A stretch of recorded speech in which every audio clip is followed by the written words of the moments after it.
Assalamualaikum Sobat Football United. Di The Athletic ini ada sebuah artikel yang ditulis oleh Chris McKenna, Mark Chrisley, Karl Anka, dan Mark Carey, yang mereka ini mengaudit ya skuad Manchester United. Mereka melihat bagaimana kontrak dari pemain-pemain Manchester United dan juga status transfer dari setiap pemain Manchester United.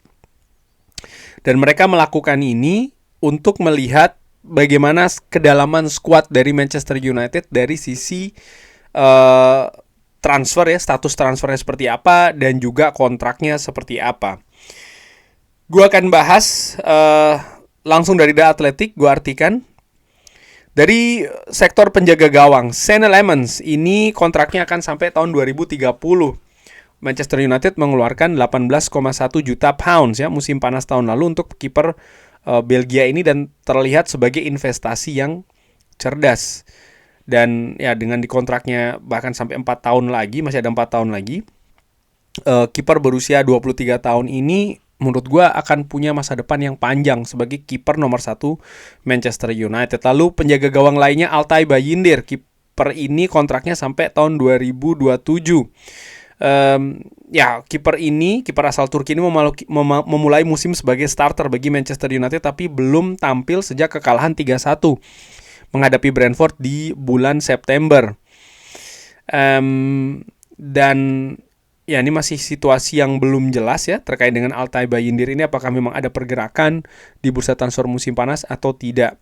Kiper lainnya adalah Andre Onana yang kontraknya sampai dengan tahun 2028. Onana saat ini dipinjamkan ke Trabzonspor hingga akhir musim, dan performa Lammens yang membuat jelas ya saat ini bahwa Senne Lammens adalah posisi utama penjaga gawang Manchester United. Ini yang membuat situasi mungkin agak dalam tanda kutip membingungkan bagi seorang Andre Onana, sekali lagi ya dari perspektif kontraknya, karena dia masih kontraknya sampai dengan tahun 2028. Ada banyak informasi yang mengatakan bahwa memang dia ini selesai di Manchester United, tapi selesainya seperti apa? Siapa yang mau mentransfer Andre Onana? Belum ada kabar jelas terkait dengan klub yang berminat secara tegas ya ingin mentransfer secara permanen Andre Onana. Jadi ini yang gue katakan situasinya agak sedikit membingungkan. Dan kiper lainnya Tom Heaton, kiper berusia 39 tahun ini, kontraknya sampai dengan tahun 2026. Dan ada kemungkinan besar dia akan selesai di musim panas nanti. Dan ada kabar juga yang mengatakan bahwa dia akan memiliki peran yang berbeda di klub. Lalu posisi lini belakang ya, Diogo Dalot ini kontraknya sampai dengan tahun 2028. Diogo Dalot walaupun banyak komentar ini dan itu, tapi faktanya dia menjadi salah satu pemain yang memiliki kepercayaan cukup tebal dari Michael Carrick, dan bahkan sebelumnya pun juga dari Ruben Amorim ya. Misalnya apakah Manchester United akan melakukan pergerakan atau seperti apa terkait dengan Diogo Dalot musim panas ini, gue sangat menyaksikan itu. Nosir Mazraoui kontraknya juga akan sampai tahun 2028. Pemain ini yang bisa bermain di banyak posisi, back sayap, kanan kiri, dan juga bahkan sebagai back tengah ya dalam formasi 3 back. Ini menunjukkan bagaimana versatile-nya pemain berusia 28 tahun ini. Dan diprediksi oleh The Athletic dia tidak akan kemana-mana ya musim panas ini.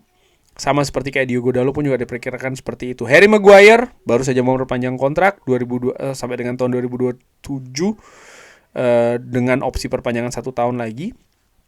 Tidak perlu dibahas lebih lanjut ya, menurut gue jelas ini akan stay di Manchester United. Leny Yoro dan Matthijs de Ligt, 2 pemain ini kontraknya sampai dengan tahun 2029.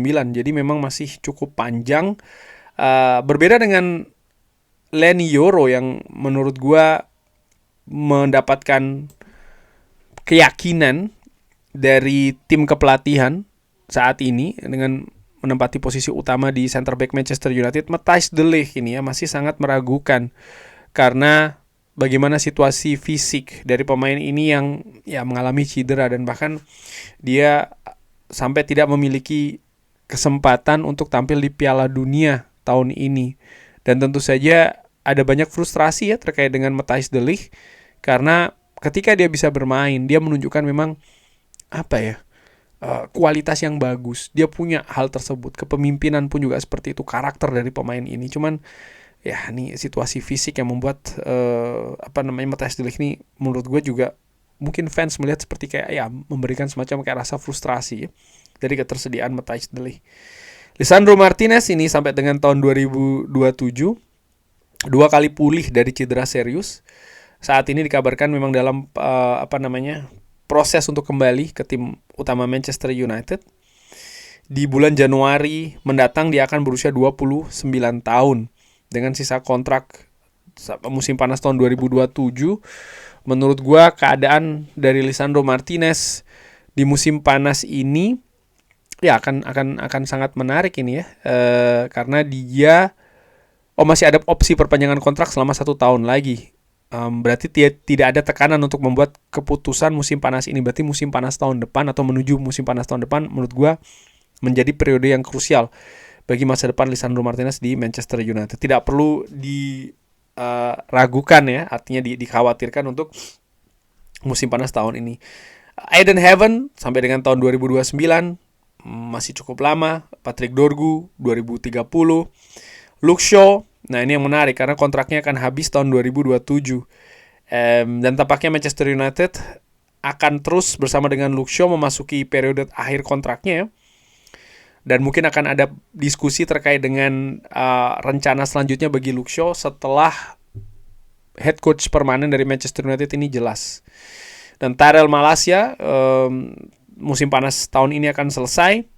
Dan diperkirakan memang dia akan cabut di musim panas ini dari Manchester United. Lini tengah ada Casemiro, jelas cabut di musim panas nanti. Kobbie Mainoo sedang dalam proses perpanjangan kontrak baru. Kontraknya saat ini sebenarnya akan berakhir tahun 2027. Tapi kesepakatan baru nampaknya akan segera tercapai ya terkait dengan perpanjangan kontrak dari Kobbie Mainoo. Bruno Fernandes kontraknya masih sampai dengan tahun 2027 dengan opsi perpanjangan 1 tahun setelahnya, berarti potensi sampai dengan tahun 2028. Gua perkirakan tidak akan kemana-mana dan gua harapkan juga tidak kemana-mana ya di musim panas ini. Merupakan pemain yang sangat krusial, sangat penting, sangat vital bagi Manchester United. No debat soal itu. Manuel Ugarte ini berbeda lagi, sebenarnya kontraknya sampai dengan tahun 2029. Tapi dengan minimnya penampilan dari Manuel Ugarte di musim ini, ya bahkan dari musim sebelumnya juga ya. Walaupun sebelumnya diharapkan dia menjadi pemain cadangan dan penerus Casemiro di lini tengah, tapi bagaimana dia memiliki kesulitan untuk meniru kemampuan bertahan dan juga kualitas dalam permainan dari Casemiro, sehingga ada kemungkinan ya Manchester United ingin membangun ulang lini tengah di musim panas ini. Manuel Ugarte bisa jadi cabut dari Old Trafford. Tentu saja ini berkaitan nantinya tentang tawaran seperti apa yang datang untuk Manuel Ugarte. Mason Mount kontraknya masih 2 tahun lagi, tahun 2028. Pemain yang didatangkan dari Chelsea di tahun 2024 dengan harga 55 juta pounds ini sebenarnya merupakan investasi yang signifikan dan ia digambarkan sebagai pemain dinamis oleh Ten Hag. Tetapi Mason Mount kurang memiliki konsistensi yang dibutuhkan untuk bisa mendapatkan posisinya yang inti di klub. Dengan sisa kontrak 2 tahun, meskipun dengan opsi perpanjangan 12 bulan lagi, keputusan musim panas ini mungkin akan menentukan apakah mereka dapat menutup biaya transfer pemain berusia 27 tahun itu, atau terus berharap dia dapat mewujudkan potensinya ya. Sisa musim ini bisa menjadi kunci. Sepakat gue. Bagaimana sisa musim ini akan menjadi kunci bagi masa depan Mason Mount di Manchester United. Toby Collier kontraknya sampai dengan tahun 2027. Mengingat kontraknya hanya tersisa 1 tahun pada musim panas ini, United mungkin perlu mengambil keputusan mengenai gelandang berusia 22 tahun itu. Dia belum mendapatkan tempat ataupun kesempatan reguler di tim utama. Dan Manchester United diperkirakan akan mengeluarkan dana untuk lini tengah mereka untuk musim panas ini. Jadi ada kemungkinan Toby Collier cabut juga, menurut gue seperti itu. Lalu pemain lini depan, Bryan Mbeumo kontraknya sampai dengan tahun 2030. Tidak ada hal yang perlu dibahas terkait dengan hal tersebut, sama seperti kayak Cunha dan juga Sesko. Lini depan ini nampak yang lebih dalam dari sisi situasi kontrak pemain-pemainnya, termasuk juga Amad Diallo yang masih sampai tahun 2030. Tapi situasi Joshua Zirkzee ini ya, ini yang menarik karena sebenarnya kontraknya masih sampai dengan tahun 2029. Tapi pemain berusia 24 tahun itu, pemain Belanda ini nampaknya akan cabut di musim panas nanti. Dimana di bulan Januari kemarin dia juga hampir ya cabut dari Manchester United dengan AS Roma, ini tertarik untuk meminjam pemain ini. Lalu ada pemain lain, 3 pemain lain ya, Marcus Rashford, Jadon Sancho dan Rasmus Højlund. Ketiganya ini akan cabut di musim panas nanti dengan situasi keadaan yang berbeda-beda. Nah, kalau dari The Athletic ya, kedalaman squad dari Manchester United ini kurang lebih seperti ini. Bagaimana kalau dilihat ya, lini depan ini adalah yang paling dalam menurut gue, keadaan kontrak dari pemainnya kalau dilihat kedalaman berdasarkan kontrak dari pemain-pemain yang ada. Lini depan misalnya, sayap kanan, sayap kiri, bahkan untuk posisi gelandang serang tengah Bruno Fernandes dan juga Mason Mount, sebenarnya dari sisi kontrak masih aman nih. Kobbie Mainoo sedang dalam perpanjangan kontrak baru. Posisi defensive midfielder Casemiro cabut, Ugarte ada kemungkinan cabut walaupun kontraknya masih 4 tahun, dan Toby Collier pun menurut gue ada perkiraan, menurut gue bisa jadi salah tapi prediksi gue ada kemungkinan dia juga akan cabut. Jadi posisi defensive midfielder ini akan apa ya? Ya akan Manchester United datangkan mungkin 2 pemain untuk mengisi situasi itu. Bagaimana dengan lini belakang? Ternyata lini belakang ini menarik ya Sobat Football United. Dari ulasan yang dibahas tadi terkait dengan situasi kontrak, bahwa ya mungkin center back ini masih cenderung lebih aman karena ada misalnya Harry Maguire yang baru saja memperpanjang kontrak, Leny Yoro, Matthijs de Ligt, Eden Hazard dengan kontrak masih 4 tahun, Lisandro Martinez masih 2 tahun. Tapi dari sektor back kiri misalnya Luke Shaw masih ada 2 tahun dan Tyrell Malacia, dan Patrick Dorgu sebenarnya masih ada 5 tahun, tapi kita tahu bagaimana situasi dengan Dorgu, sempat didorong ke depan, apakah dia akan dikembalikan lagi ke belakang. Sektor back kiri menurut gue ini menarik, dan bahkan gue pikir Manchester United mungkin butuh melakukan investasi dengan mendatangkan back kiri baru di sana. Berbeda dengan back kanan, nampaknya masih lebih safe ya jika dibandingkan dengan back kiri. Kurang lebih seperti itu Sobat Football United. Satu lagi posisi penjaga gawang ya.